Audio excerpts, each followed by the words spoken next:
Hey guys, what is up? My name is Tom Spark and welcome back to another video. Today we're going to be talking about things you didn't know about ExpressVPN. Now I would give you a number right now, but I can't actually remember how many things it was. I guess I'll have to count later.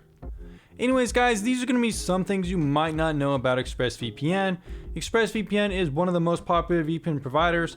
I already did a video on NordVPN, so if you haven't seen that one, check it out. If you want to see more videos like these, let me know down in the comments down below. If you want to see all my VPN reviews and see which ones I like the most, check out vpntierlist.com, and let's get into the video.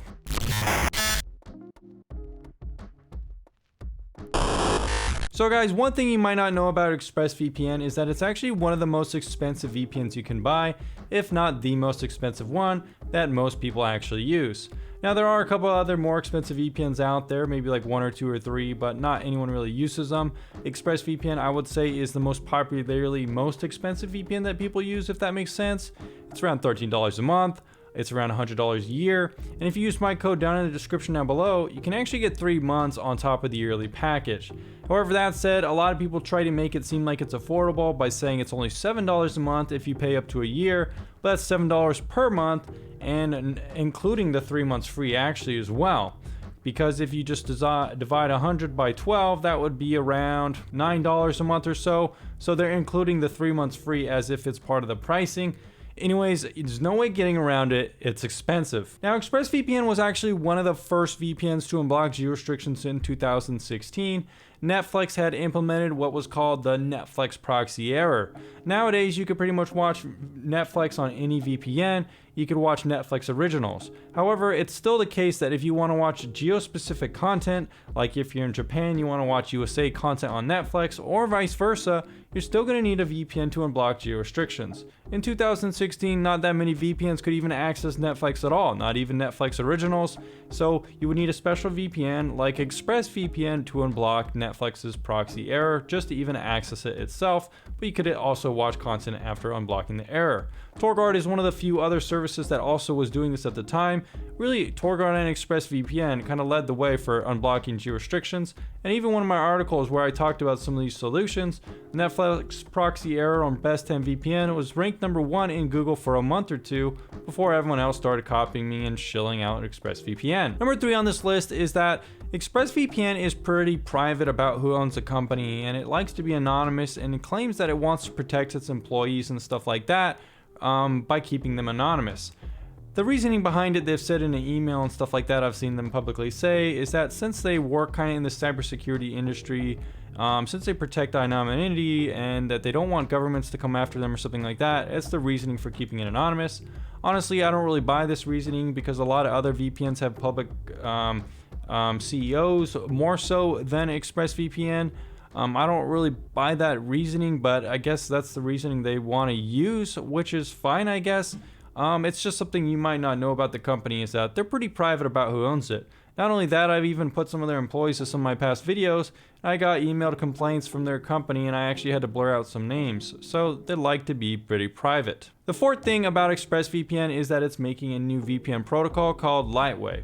Now, ExpressVPN hasn't implemented any new WireGuard protocol or anything like that, but they are developing a new protocol called lightway, which I suspect to be pretty similar to WireGuard. Hopefully this will increase speeds and make ExpressVPN even connect faster, although you can already connect pretty quickly with ExpressVPN's IKV2 protocol support, but it is cool to know that they are in development for new protocols and updates. Another thing about ExpressVPN is way back in the day, it was actually using kind of unsecure security. I found some information, I even covered it at the time. ExpressVPN also got mad I was covering this news and asked me to remove the article because it had updated it and it assured me that it was no longer a security issue. But anyways, what happened, it was around January 2016. ExpressVPN was criticized by a former Google security engineer, Mark Bevan, for using weak encryption. Bevan had discovered that ExpressVPN was only using a 1024-bit RSA key to encrypt the connections, and being that it was one of the most recommended services in China, Bevan reported that the Chinese government could actually factor the RSA keys to potentially spy on users in China that were using ExpressVPN. ExpressVPN announced a couple weeks later that it would soon roll out an upgraded CA certificate and that it did switch to 4090-bit RSA keys. So they did fix that update, but it's actually not really something I've ever seen people mention, that there was a time period where they didn't have good security.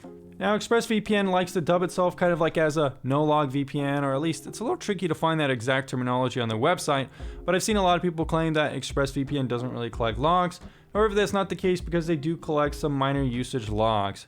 They don't collect stuff like IP addresses, data content, traffic destination, browsing history, or DNS queries, but they do collect some things like information related to which apps and app versions you have activated. They collect information on whether you have successfully established a VPN connection on a particular day, to which VPN connection.